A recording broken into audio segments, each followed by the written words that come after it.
بسم اللہ الرحمن الرحیم۔ السلام علیکم۔ آج ہم شروع کرنے جا رہے ہیں اردو جماعت پنجم۔ ٹھیک ہے، تو چلیں سٹارٹ کرتے ہیں۔ آج ہم پڑھیں گے حمد۔ ٹھیک ہے، حمد وہ نظم جس میں اللہ تعالیٰ کی تعریف بیان کی جائے۔ اس کے بعد ہے تلفظ سیکھیں، یعنی کہ سب سے پہلے ہے شبنم۔ شبنم کا مطلب ہوتا ہے اوس، پانی کے چھوٹے چھوٹے قطرے جو صبح کے وقت پودوں پر نظر آتے ہیں۔ اس کے بعد ہے قدر، یعنی کہ عزت، شہرت، گلکاریاں، پھول بوٹے، خالق یعنی کہ خلق کرنے والا، پیدا کرنے والا، دشت ویران جگہ یعنی کہ جنگل، کونو مکان، کونو مطلب ہوتا ہے ہر جگہ یعنی کہ دنیا جہاں میں، جلوہ گری اپنے آپ کو دکھانا یعنی کہ اپنی قدرت دکھانا، اور فلک، فلک کا مطلب ہوتا ہے آسمان۔ سب سے پہلا بند ہے خدا سب کا خالق اور کون و مقام میں، یہ گلکاریاں جس قدر ہیں جہاں میں، فلک چاند سورج یہ روشن ستارے، پہاڑ اور دریا یہ دلکش نظارے، پہاڑوں سے گرتے ہیں پانی کے دھارے، کہ شبنم نے پھولوں کے چہرے نکھارے۔ ٹھیک ہے، شاعر اس بند میں کیا کہنا چاہتا ہے؟ ٹھیک ہے، دھارے کا مطلب ہوتا ہے آبشار یعنی پہاڑوں سے گرتا ہوا پانی۔ اس بند میں شاعر کہتے ہیں کہ تمام کائنات، یہ دنیا جہاں اور اس میں جو کچھ بھی ہمیں نظر آتا ہے، اس سب کو پیدا کرنے والی صرف اللہ تعالیٰ کی ذات ہے۔ جتنے بھی پھول بوٹے اور خوبصورت اشیاء ہم اس دنیا میں دیکھتے ہیں، ان سب کو اللہ تعالیٰ نے پیدا کیا ہے۔ آسمان اور آسمان میں موجود ہر چیز، چاند سورج اور روشن ستارے، بہتے دریا اور خوبصورت پہاڑ اور پہاڑوں سے گرتا ہوا پانی، یہ سب جو ہے وہ ہمارے رب کی قدرت ہے۔ ٹھیک ہے، یہ سب اللہ تعالیٰ کی پیدا کردہ چیزیں ہیں۔ اسی طرح رات کے وقت شبنم کے قطرے گرتے ہیں اور پودوں اور گھاس کو دھو دیتے ہیں۔ صبح سویرے ہر چیز جو ہے وہ نکھری نظر آتی ہے، اور یہ سب جو ہے وہ اللہ تعالیٰ کی قدرت ہے۔ ٹھیک ہے، پہلے بند میں شعر نے یہ فرمایا ہے۔ اب بند نمبر 2 ہے خدا سب کا خالق ہے کون و مقام میں۔ ٹھیک ہے، یہ اوپر والے کے ساتھ ہی ہے۔ ٹھیک ہے، لائن یہ گلکاریاں جس قدر ہیں جہاں میں۔ دوسرا بند جو ہے وہ سٹارٹ ہو رہا ہے کہ خدا کی ہر ایک سمت جلوہ گری ہے، کہ نوری فضاؤں سے دنیا بھری ہے، ہر ایک دشت شاداب کھیتی ہری ہے، یہ سب میرے مالک کی کاراگری ہے، خدا سب کا خالق ہے کون و مقام میں، یہ گلکاریاں جس قدر ہیں جہاں میں۔ ٹھیک ہے، اب دیکھیں کہ دوسرے بند میں جو ہے وہ شاعر کہہ رہا ہے کہ سمت کا مطلب ہوتا ہے جانب، طرف، دشت جنگل یعنی ویران جگہ، نوری نور، روشن روشنی۔ اس بند میں شاعر جو ہے وہ اللہ تعالیٰ کی تخلیق کی تعریف کر رہے ہیں۔ شاعر کہتے ہیں کہ ہم اس دنیا میں جس طرف بھی دیکھتے ہیں، ہر طرف اللہ تعالیٰ کی قدرت یعنی جلوہ گری نظر آتی ہے، یعنی جو کچھ بھی اس دنیا میں اللہ تعالیٰ نے بنایا ہے، اس میں اللہ تعالیٰ کی قدرت نظر آتی ہے۔ اللہ تعالیٰ کی ذات خود تو ہمیں نظر نہیں آتی، لیکن ہم اس کی قدرت، اس کی بنائی ہوئی چیزوں میں دیکھ سکتے ہیں۔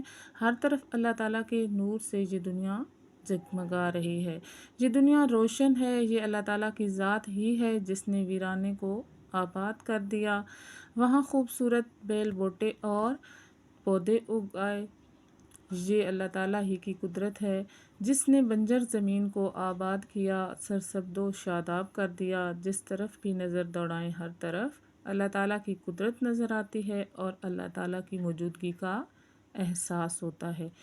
ٹھیک ہے،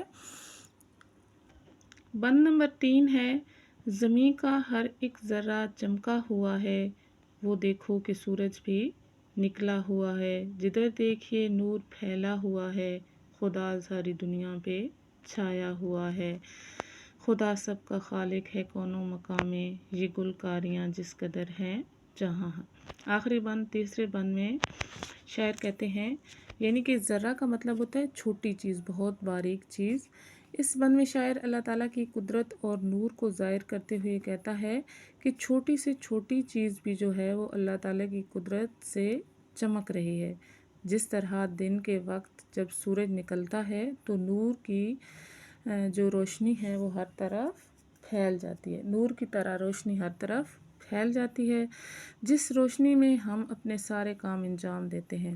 اور اللہ تعالیٰ کی قدرت ہے کہ قدرت کے خوبصورت ہم مناظر اس روشنی میں دیکھ سکتے ہیں اور ان کی نعمتوں سے لطف اندوز ہو سکتے ہیں۔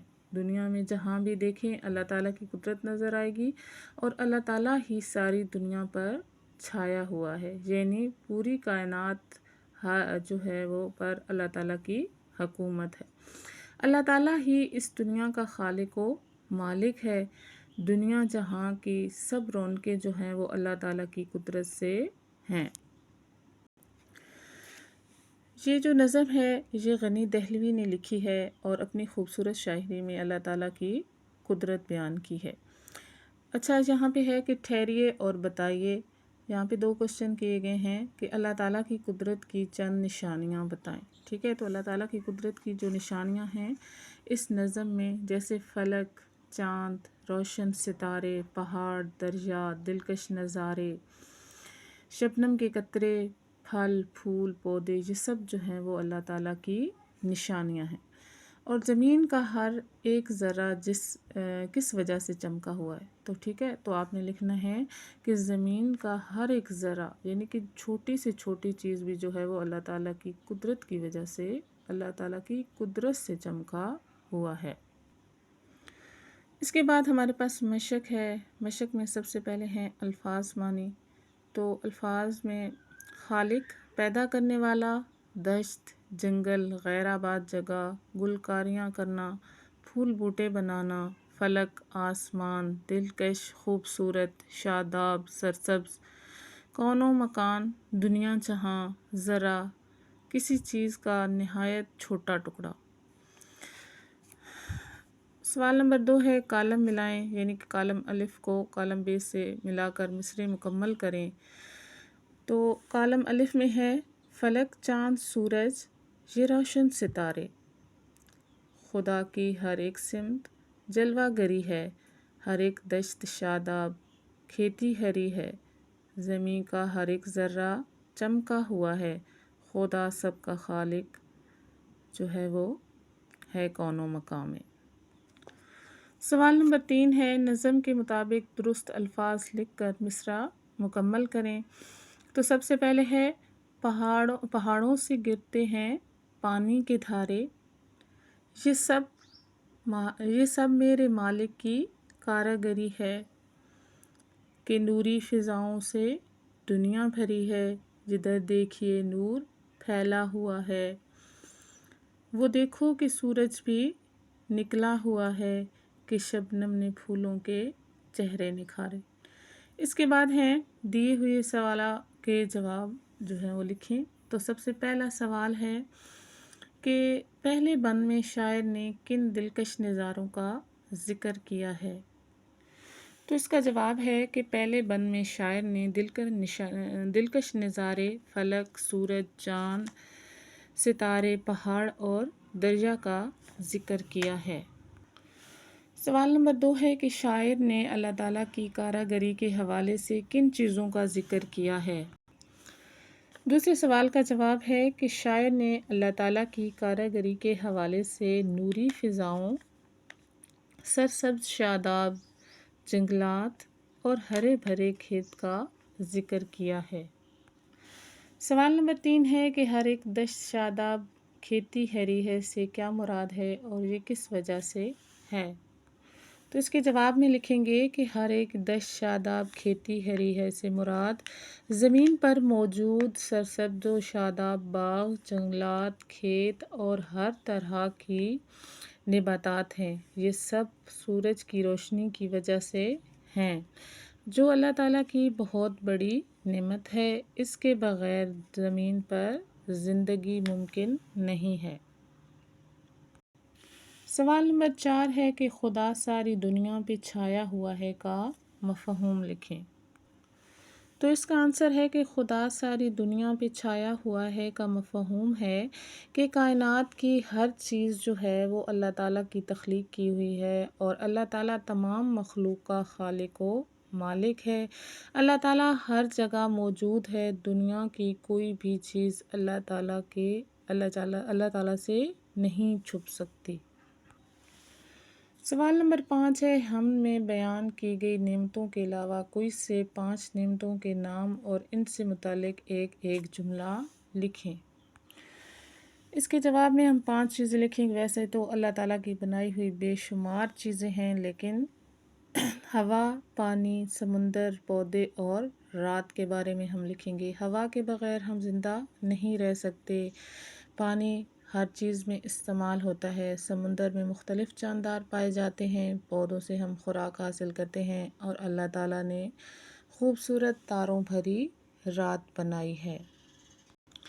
سوال نمبر 5 میں کہا گیا ہے کہ حمد میں سے اپنا پسندیدہ شعر سنائیں اور پسندیدگی کی وجہ بھی بتائیں۔ ٹھیک ہے، تو ڈیئر اسٹوڈنٹس، جو بھی بند یا شعر آپ کو پسند آیا ہے، ٹھیک ہے، وہ آپ نے نکالنا ہے اور اس میں آپ نے اپنی پسندیدگی کی وجہ بتانی ہے۔ ٹھیک ہے، نیکسٹ ہے کہ لفظوں کا کھیل، اور سوال نمبر 6 جو ہے وہ دی ہوئے الفاظ کے حروف کو الگ الگ کر کے لکھیں اور آخری حروف سے اللہ تعالیٰ کی بنائی ہوئی کوئی سی 2 چیزوں کے نام لکھیں گے۔ فلک میں ہے فے، لام اور کاف، تو اس کاف سے بنتے ہیں کہکشاں اور اللہ کی بنائی ہوئی کائنات۔ حمد، ہے، میم، دال، حمد، دریا، یعنی کہ دال سے ہم نے آگے 2 لفظ بنانے ہیں، اور درخت۔ سمت، سین، میم، تے سے ایک بنائیں گے ہم تارے اور تربوز۔ شجر، شین، جیم، رے، شجر، رات اور ریگستان۔ شبنم، شین، بے، نون، میم، شبنم، میم سے بنے گا مور اور اللہ کے بنائے ہوئے پھل یعنی کہ مالٹا۔ قواعد سیکھیں۔ قواعد میں آج ہم سیکھیں گے ختمیہ اور سکتہ۔ ختمہ اور سکتہ۔ ختمہ کیا ہوتا ہے؟ جب کہیں پہ بات مکمل ہو جاتی ہے، جملہ مکمل ہو جاتا ہے، تو اس کے آگے ہم جو چھوٹی سی لائن لگاتے ہیں ختمہ کہتے ہیں، یا اسے فل سٹاپ کہتے ہیں۔ ٹھیک ہے، تو دیے ہوئے جملے جو ہیں وہ غور سے پڑھیں، جیسے کہ اللہ تعالیٰ ہمارا خالق ہے، یہ بات ختم ہو گئی تو ہم آگے ختمہ لگائیں گے۔ ہم اس کی مخلوق ہیں، تو یہ بھی ایک بات پوائنٹ، جملہ ختم ہو گیا تو اس کے آگے ہم ختمہ لگائیں گے۔ ٹھیک ہے، اوپر دیے ہوئے جملوں کے آخر میں ختمہ لگایا گیا ہے۔ عبارت جو ہے جملے یعنی کہ میں جب بات مکمل ہو جائے تو وہاں پہ ختمہ کی علامت لگائی جاتی ہے۔ اب اس عبارت کو غور سے پڑھیں نیچے، اور جہاں پہ آپ سمجھتے ہیں کہ ختمہ لگے گا تو وہاں پہ ختمہ لگائیں۔ ایک نیک آدمی کے پاس بہت دولت تھی۔ ٹھیک ہے، یہاں پہ جملہ ختم ہوا تو ہم جہاں پہ ختمہ لگائیں گے، وہ اپنی دولت بھلائی کے کاموں میں خرچ کرتا تھا۔ یہاں پہ جملہ ختم ہوا، یہاں پہ ختمہ لگائے گا۔ وہ بہت سادہ کپڑے پہنتا اور سادہ غذا کھاتا تھا۔ ٹھیک ہے، تو یہاں پہ ختمہ لگے گا۔ وہ ایک صاف مگر بہت چھوٹے سے گھر میں رہتا تھا۔ یہاں تک جملہ ختم ہوا تو یہاں پہ ختمہ لگے گا۔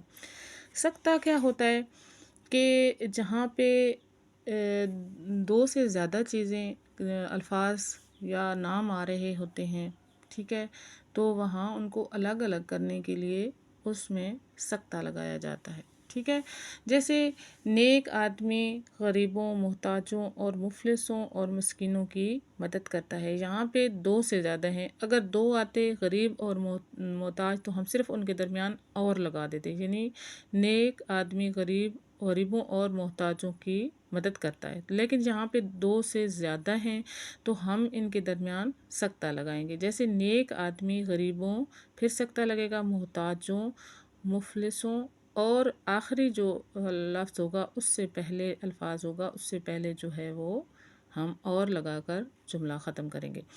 اس کے علاقے کے بچے، نوجوان اور بوڑھے سب اس کی عزت کرتے تھے، یعنی کہ یہاں پہ بھی 3 الفاظ ہیں تو ان کو بھی علیحدہ کرنے کے لیے ان میں سکتہ لگائیں گے۔ دیے ہوئے جملوں میں سکتے کی علامت لگائی گئی ہے جب کسی جملے میں دو یا دو سے زیادہ ایک طرح کے الفاظ ساتھ ساتھ آ جائیں تو انہیں ایک دوسرے سے الگ کرنا ضروری ہو جاتا ہے۔ تین یا تین سے زیادہ الفاظ کی صورت میں آخری حروف کے ساتھ سکتہ کے بجائے لفظ اور آئے گا، ٹھیک ہے۔ یہاں پہ جو ہیں وہ جملے دیے گئے ہیں تو یہاں پہ آپ نے سکتہ لگا کر جو ہے وہ پریکٹس کرنی ہے۔ پڑھے، دی ہوئی عبارت درست تلفظ اور روانی سے پڑھے۔ اللہ تعالیٰ نے انسان کو اپنی مخلوق میں سب سے افضل درجہ دیا ہے۔ اس نے ہماری ہدایت کے لیے انبیاء کرام علیہم السلام بھیجے جنہوں نے ہمیں ایک اللہ تعالیٰ کی عبادت کرنے کا حکم دیا۔ اس نے الہامی کتابیں نازل کیں تاکہ ہم اس سے رہنمائی حاصل کریں۔